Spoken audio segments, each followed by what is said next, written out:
things have changed in this new faceless scheme. So time limit for specifying exceptions, modifications and adaptations to the Act for Faceless Assessment Act extended to 31st March 2022 instead of 31st March 2020.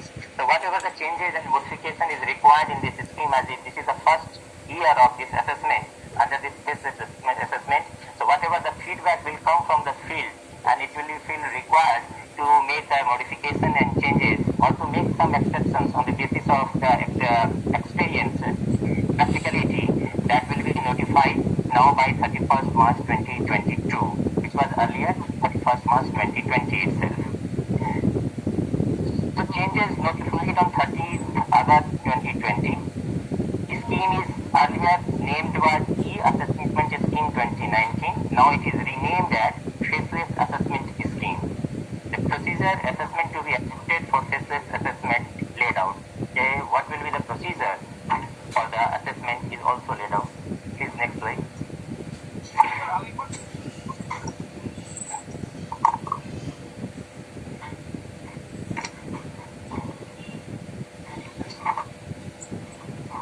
So cases, existing cases where the notice under section 143(2) was issued by NEAC, what all the cases will be covered under this faceless assessment scheme 2019. Existing cases where the notice under section 143(2) was issued by National E-Assessment Center, Delhi. Second, the cases where returns of income are filed and case already selected for scrutiny.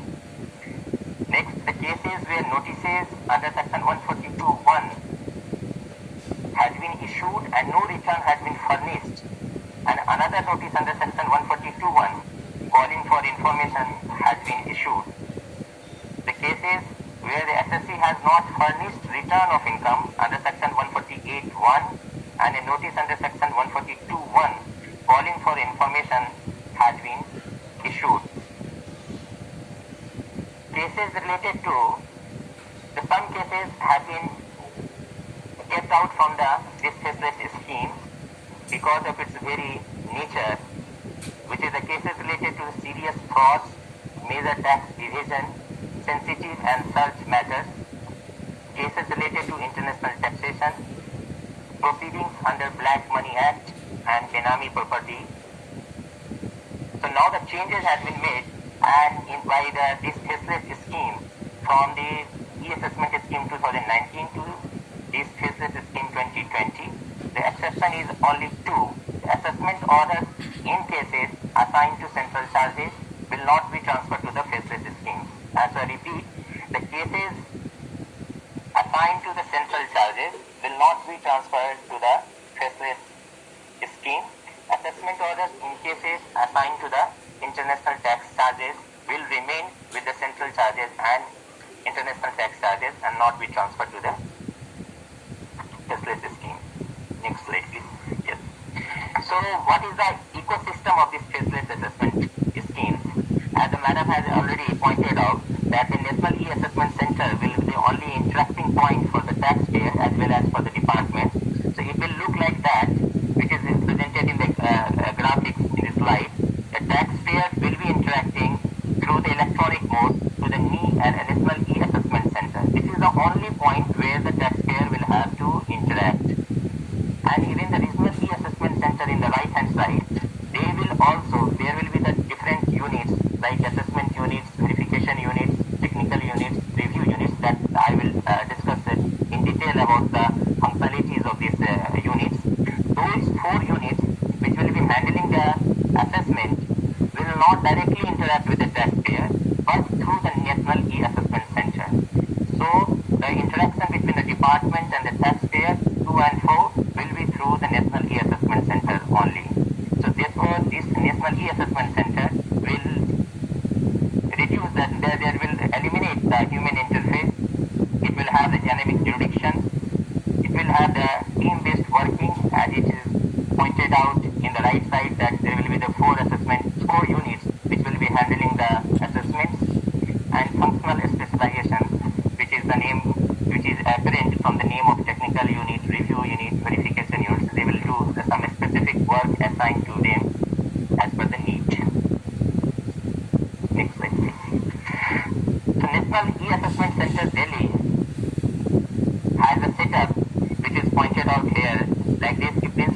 DCIT Principal Chief Commissioner will be heading there. Under him, the commissioners income tax will be there. The 4 commissioners have been posted under the Principal CCIT NESE Delhi. Under him, the additional joint society, and under him, under the additional joint societies, the DCITs will be posted. And the numbers have been given what will be the sanctioned strength and structure of the postings, how many officers, and it will depend on the need and requirement of the workload. Next, please. Next slide, please.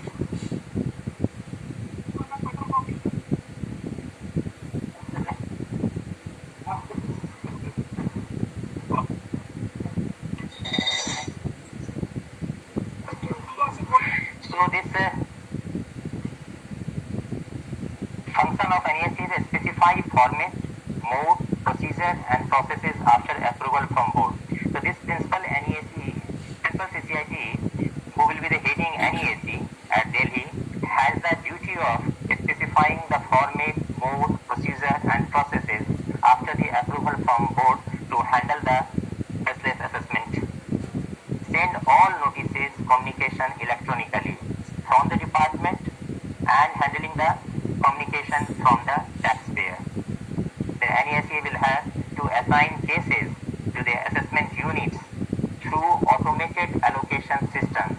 The first, the NESE will issue the notices to the taxpayer, that is 143.2, and then the cases will be assigned by the NESE by automated allocation system to the assessment units across the country. On a request for verification by an assessment unit, allocated case to verification units through automated allocation system. So once the assessment unit feels during the course of assessment proceedings that if some verification is required, then the assessment unit has to make a request to the National E-Assessment Center only for getting some verification done, and on this request NESE will assign the case for verification unit again through the automated allocation system. Allocate e-verification under section 133C to verification units through automated allocation tool. So now this power has also been given to the NESE.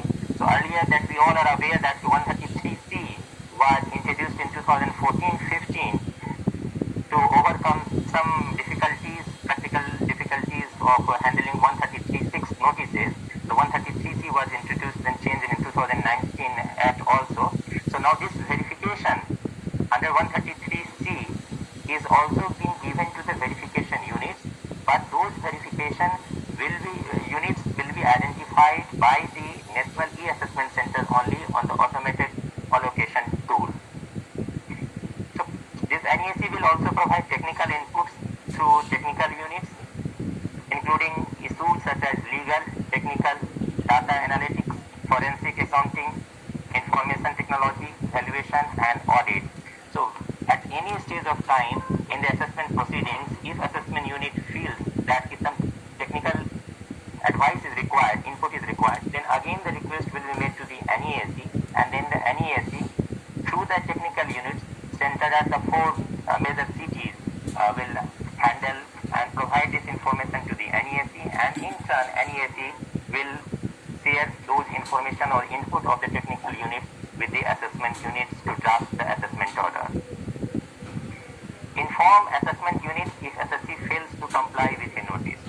So once the case has been allotted to the assessment units, then the questionnaire or any information sought or communication made to the SSC to taxpayers to respond, and the taxpayer does not respond to the NESE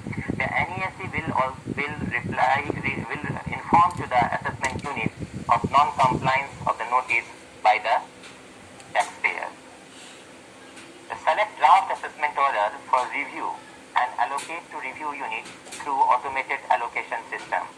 So once the assessment unit will prepare a draft assessment order, so it is not the final order which will be done by the assessment units, but the assessment units will prepare a draft assessment order, and then this draft assessment order will be sent to the NESE, and then the NEAC will consider on the automated allocation system and the risk parameters for review, and if it is selected for review, then allocate a review unit at some different center through the automated allocation system.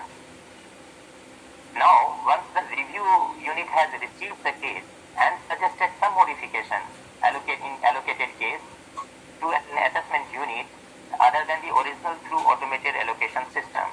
So, once the review unit has reviewed the draft assessment order and suggested some changes, then the request will be sent, then this suggestion will be sent to the NEAC, and then NEAC consider fit, then allocate this case to the assessment units, not the assessment units which has initially drafted the order, but to the different assessment units for incorporating the suggestion by the review units. Now, the providing opportunity to taxpayer in case of any order prejudicial to assessee before finalizing assessment order is also be done by NEAC. So if some draft assessment order is prejudicial to the assessee, and then the NEAC will decide to give the final opportunity to the taxpayer. And after considering the response, the NEAC will finalize assessment order. Once the assessment order is completed and dispatched to the SSC, the NEAC will transfer all electronic records to jurisdictional assessing officer for post-assessment work like collection and other things. The transfer cases to jurisdictional assessing officer after approval from board will be done by the NEAC. So NEAC will be heading at the Delhi, and the constitution of REAC has been made at a different center, which is as like this. Each principal CIT assessment unit controls 4 range heads, each with 1 ACIT, DCIT and 5 ITUs. So in assessment units, there are the 4 units which I made clear that there will be 4 assessment units which will be handling the assessment procedure. One is assessment unit, second is a verification unit, third is a review unit, and fourth is a technical unit. So this is a team-based assessment in which the 4 units will be handling the assessment. So now each assessment unit will be headed by the principal CIT, and under him there will be 4 range heads, and then the ACITs, JCITs and 5 ITUs. Accordingly, a PCIT verification unit will have the 3 range heads, review units will have the 3 range heads, and ACDCs and ITUs. Technical unit will have 3 range heads and 3 ITUs. Regional e-assessment center will look like this. It will be headed by the Chief Commissioner. Then under him, one Principal CIT AU, Principal CIT Verification Unit, one Principal CIT Review Unit, and then the setup like this, additional CIT and CCITs, ITUs. So technical unit has some different setup. Next slide please.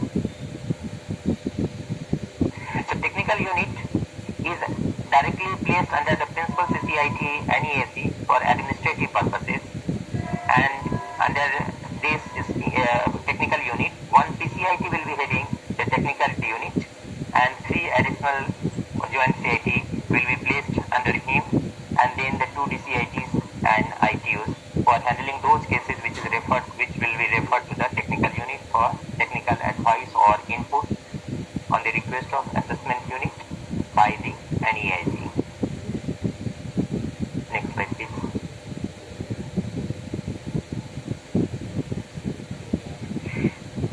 So now I will deal with how the different units of this procedure like assessment unit, verification, review and technical unit will function and handle. So assessment unit.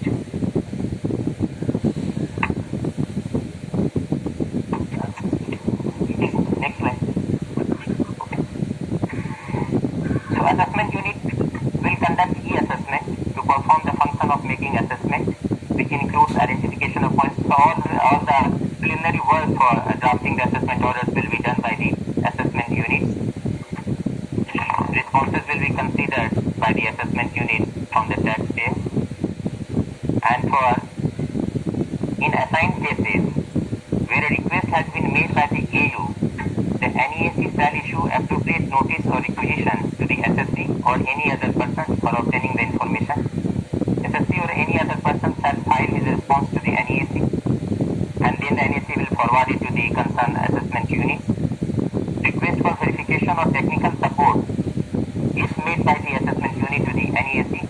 Then the NEAC will allocate those cases to the verification unit or technical unit on the basis of automated allocation system and considering the risk system. NEAC shall send verification technical report received from the verification unit and technical unit to the concerned assessment unit to draft the assessment order. In all cases, the assessment unit, after taking into account relevant material available on record, prepare a draft assessment order, either accepting, this is important, either accepting the return or modifying the income or sum payable, also providing details of the penalty proceeding to be initiated therein, and send it to the draft assessment order to the National E-Assessment Center. The National E-Assessment Center shall examine the draft assessment order through random mechanized system using automatic examination tool. These all the system-based things, no human interface will be there, and subjectivity will not be there.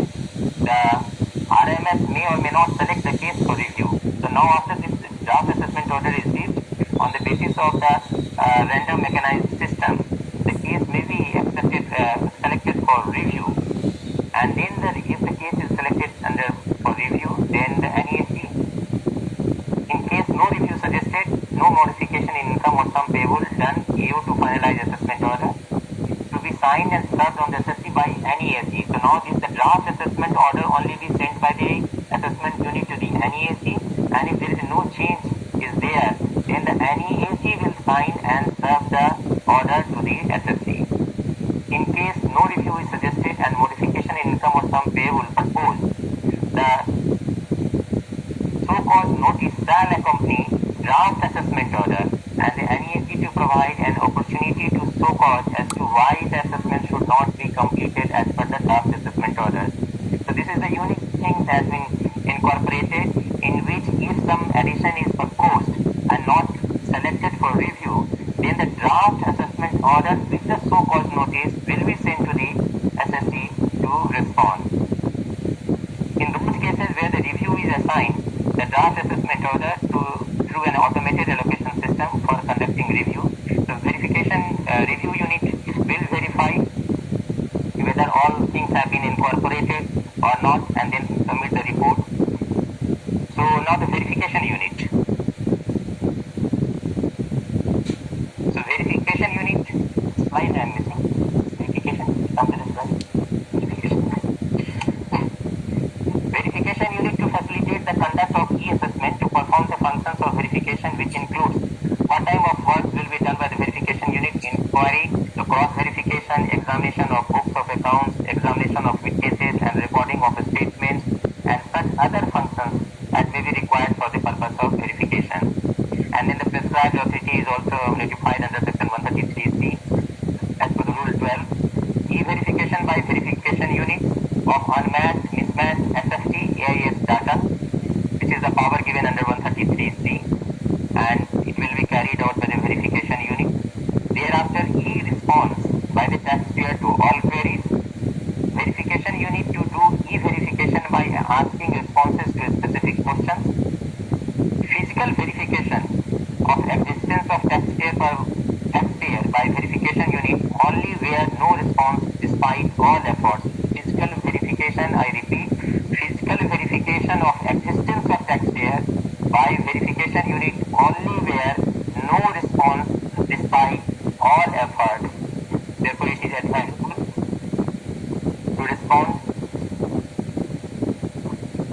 And the verification unit has been assigned of duty of personal hearing also through video conferencing. In case A so-called notice along with draft assessment order is issued. The SSC or authorized representative may request for personal hearing. CCIT RESC of the concerned unit may approve the request for personal hearing only if covered by the circumstances to be specified under clause 6B of paragraph 12 of the scheme by Principal CCIT NEAC after approval from CBDT. So on all cases, the request of the SSC or the authorized representatives will not be entertained, but certain guidelines have been laid out as per the scheme or with the approval of CBDT. In those circumstances only, the request will be considered for personal hearing. The personal hearing exclusively through video conference is specified by board, not by any physical presence. Technical unit case. The technical unit has some specific work. So wherever the assessment unit is requested for some technical assistance, which includes legal, accounting, forensic, information technology, valuation, transfer pricing, data analytics, management, or any other technical matter which may be required in a particular case or class of cases, there the case may be referred to the technical unit and the technical unit will give its opinion, which will be shared with the assessment units. Now the review unit. So review unit, as I have already discussed in earlier slides, that once the draft assessment order is given and submitted to the NEAC, then NEAC based on the randomized mechanized system, technical system, will select cases for the review, and then if the cases is selected for the review, then through the automated allocation system, the cases will be assigned to the review unit, and the review unit has to perform the function of review of the draft assessment order, which includes the scope is given for the review unit. If these are the works has to be done by the review unit, checking whether the relevant and material evidence has been brought on record, whether the relevant points of fact and law have been duly incorporated in the draft order, whether the issues on which addition or disallowance should be made have been discussed in the draft order, whether the applicable judicial decisions have been considered and dealt with in the draft order, checking for arithmetical correctness of modification proposed, if any, and such other functions as may be required for the purposes of review. So all the parameters considering the audit has been given assigned to the review unit, and the